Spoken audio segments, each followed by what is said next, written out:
संसद में राहुल गांधी जाति जनगणना की मांग कर रहे हैं, लेकिन खबर ये नहीं है। खबर ये है कि बिहार में जो 65 जाति जनगणना हुई और 65% जो रिजर्वेशन किया गया SC ST OBC का जो बढ़ाया गया था, उसके बाद पटना के हाई कोर्ट ने उस पर रोक लगा दी। उस याचिका को लेकर अब सुप्रीम कोर्ट में भी हरी झंडी मिल गई है और उस पर रोक लगा उसको कंटिन्यू किया गया है। तो सोचिए, अब जो सारे फैसले आ रहे हैं वो सुप्रीम कोर्ट से, SC ST एक्ट के खिलाफ सुप्रीम कोर्ट से फैसला आया था।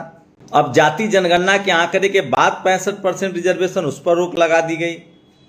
वही 10% रिजर्वेशन, सोचिए, रातों रात सुप्रीम कोर्ट की अगर गाइडलाइंस मानी जाएगी कि 49.5% से ज्यादा रिजर्वेशन नहीं होना चाहिए, तो सवाल है कि 10% रिजर्वेशन कैसे लागू हुआ, उसके लिए कौन सी जनगणना हुई थी।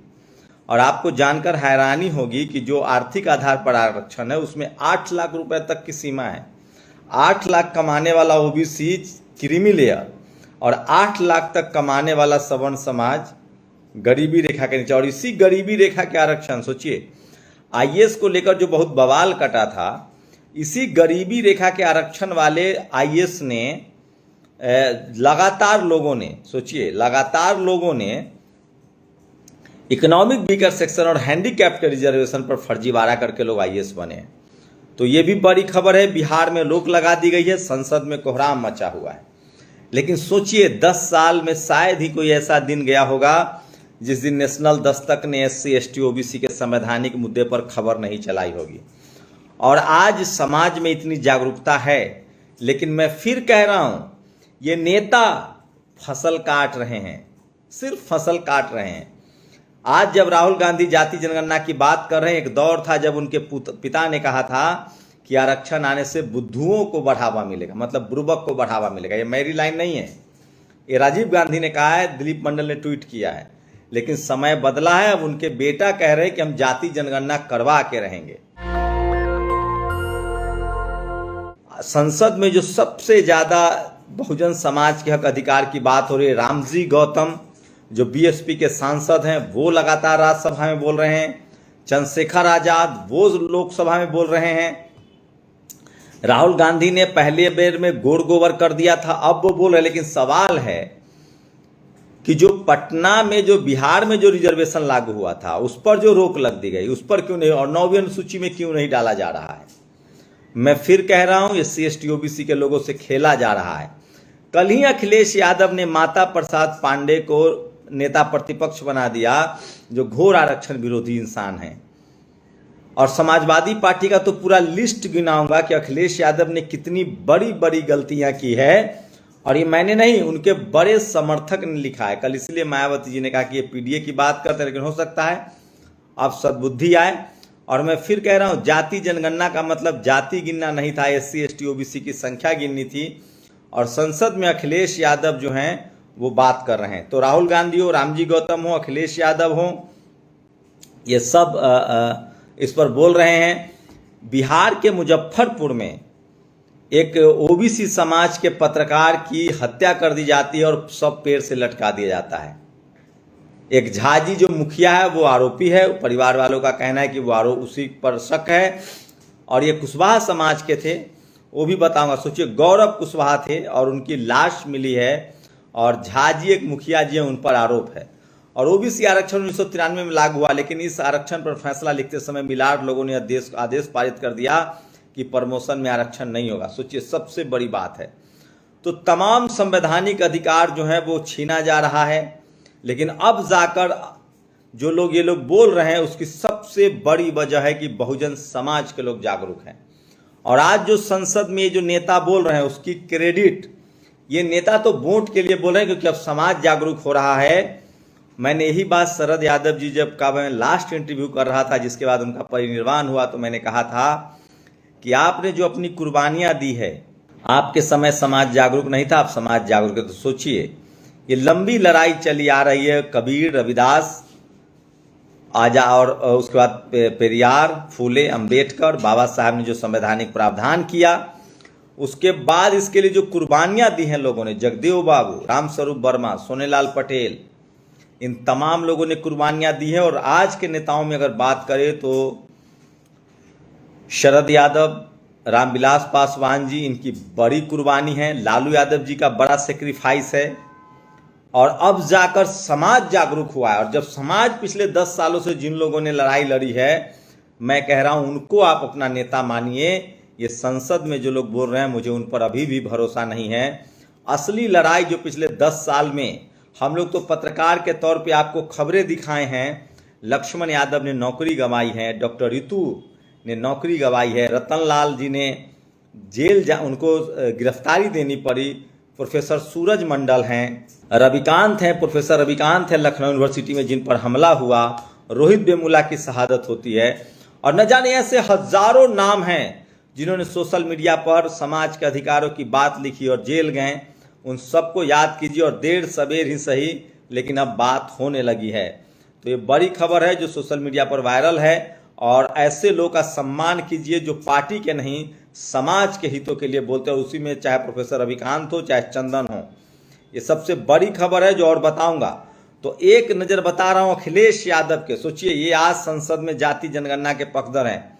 पांडे को बनाने से बड़ा नुकसान होगा सपा, इसलिए मैं नाराज हूं। कारण सपा सरकार के समय ब्राह्मणों को खुश करने के लिए उनके बहकावे में आके डॉक्टर अंबेडकर हरित उद्यान का नाम बदलकर जनेश्वर मिश्र पार्क रखा गया। ये अखिलेश यादव का पाप था, तब वो 4 बार चुनाव हारे।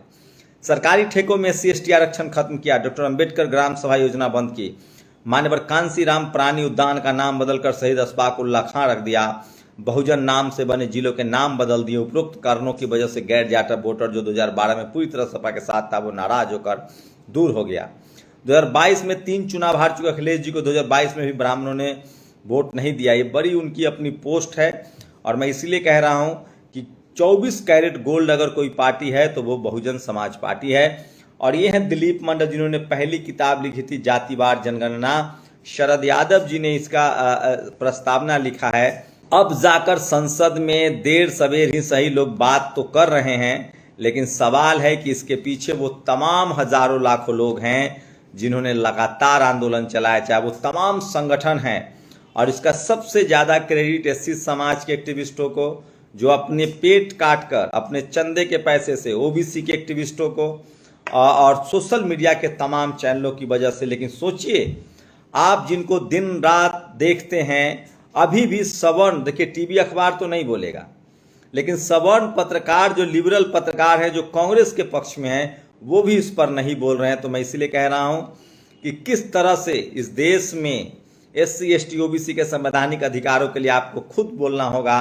और धीरे धीरे ही सही, जैसे जैसे SC/ST OBC अल्पसंख्यक गरीब किसान के बच्चे पढ़ते लिखते जा रहे हैं, वो अपने संवैधानिक अधिकारों को लेकर जागरूक होते जा रहे हैं। और इसी का नतीजा है कि अब संसद में SC/ST OBC की बात हो रही है। और एक दौर था 60 साल तक कांग्रेस ने दरकिनार किया, लेकिन अब धीरे धीरे सामाजिक लोगों की जागरूकता आ रही है। लेकिन मैं आप लोगों से रिक्वेस्ट कर रहा हूं कि अभी भी आप इन नेताओं पर भरोसा मत कीजिए। आपको अपने संवैधानिक अधिकार के लिए खुद बोलना लिखना पड़ेगा, तब जाकर आपको अधिकार मिलेगा। और सोचिए, आज कल की बात बता रहा हूं, बिहार में जो 65% आरक्षण हुआ उसको रद्द कर दिया गया। सोचिए, सुप्रीम कोर्ट के एक आदेश से SC/ST OBC नेताओं का कैरियर कैसे खत्म हो जाता है, चाहे वो लालू यादव हों, चाहे अनिल सहनी हो, चाहे ऐसे दर्जनों नेता हों।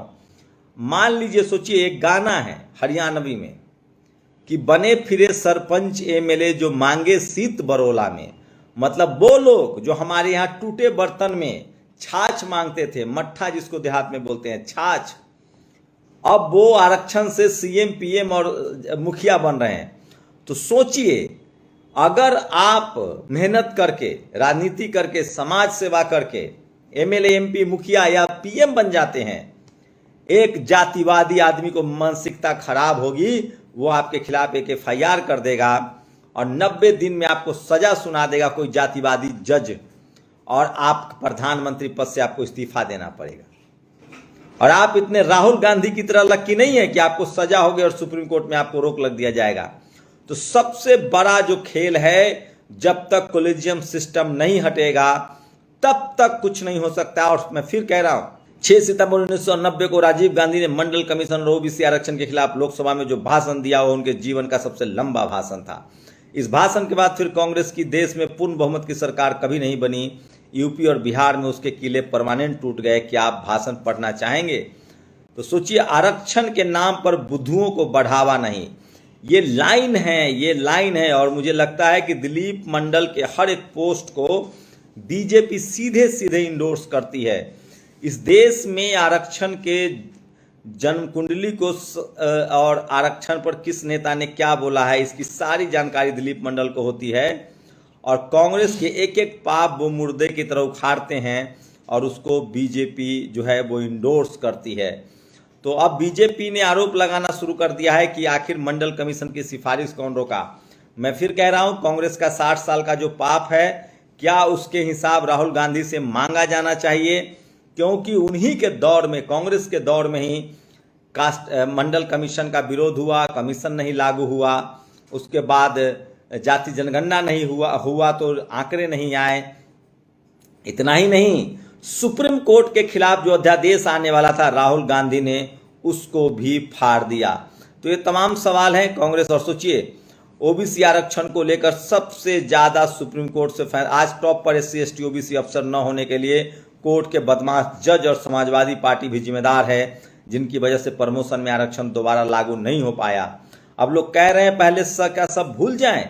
कैसे भूल जाएं? ये पावर में आने पर क्या करेंगे किसको पता। सोचिए, समाजवादी पार्टी का पूरा बैकड्रॉप है, ये सबसे बड़ी खबर है। और उसके बाद दूसरी बड़ी खबर आ रही है। सोचिए कि चुनाव में 362 सीटों पर 5.54 लाख वोट कम गिने गए। ADR की एक रिपोर्ट है।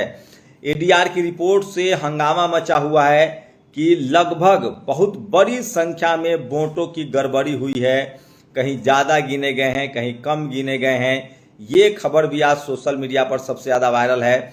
लोकसभा चुनाव 2024 में 538 सीटों पर कुल पड़े वोटों और गिने गए वोटों की संख्या में अंतर है, कहीं ज़्यादा गिना गया है, कहीं कम गिना गया है। ADR के संस्थापक बोले चुनाव नतीजों को लेकर संदेह पैदा हो रहा है।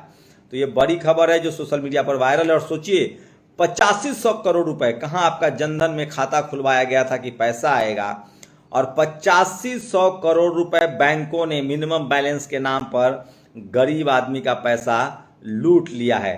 तो ये भी सबसे बड़ी खबर है जो आपको कोई और नहीं बताएगा।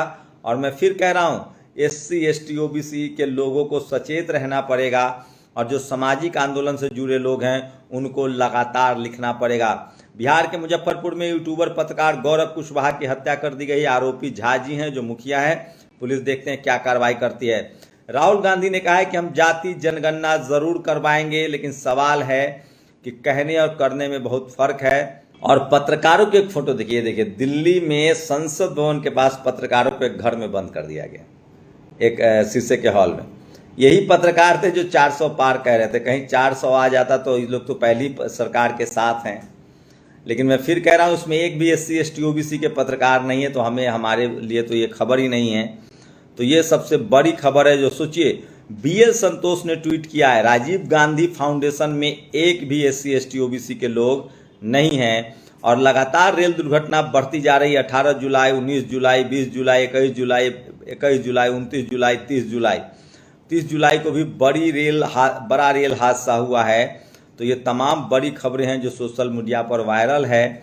और बिहार में जो 65% रिजर्वेशन हुआ था उस पर रोक लग गई है। सवाल है कि SC ST OBC के तमाम संवैधानिक अधिकारों को आप विधानसभा में भी चाहें, बिहार में जाति जनगणना हो गई तब 65% रिजर्वेशन हुआ, उसके बाद भी। तो मैं फिर कह रहा हूं, दो अभेद